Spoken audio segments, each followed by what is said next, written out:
Hi, I wanted to take a moment to discuss the issue with regards to entity framework, so the generation of migration scripts that we encountered previously.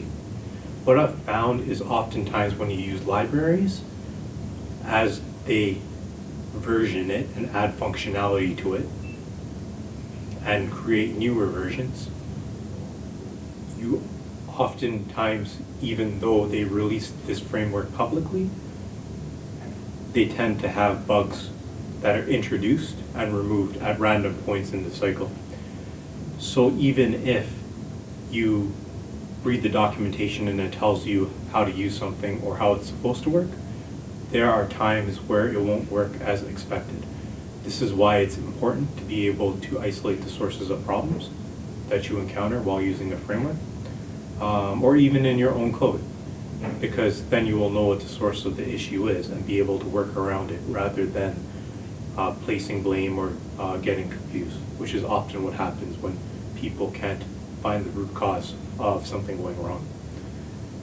So a bonus of frameworks, if we were to break it up into good things and bad things with regards to frameworks, is one of the major good things is that if you know how to use a framework properly, it will exponentially increase the rate at which you can build out an application. However, one of the drawbacks at the same time is that you have no control over the code. So if there are issues with the code, whether it's functional, logical, or security based, you're not going to have the knowledge set to fix it. But that doesn't mean if you were to build your own code all the way from scratch, you wouldn't encounter the same issues.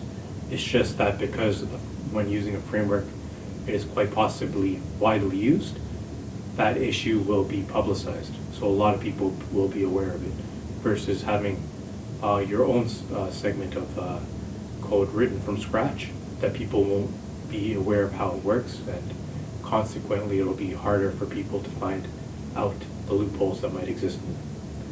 All in all, I would say whenever possible, still use a framework.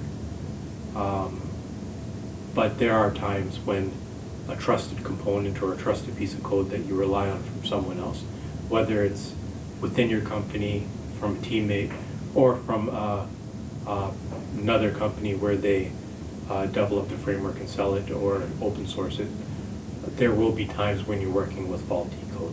So keep your mind open and realize that the issue is not always your code. But at the same time, don't be afraid to make mistakes. So yeah, that's all for now. So let's continue on with the course.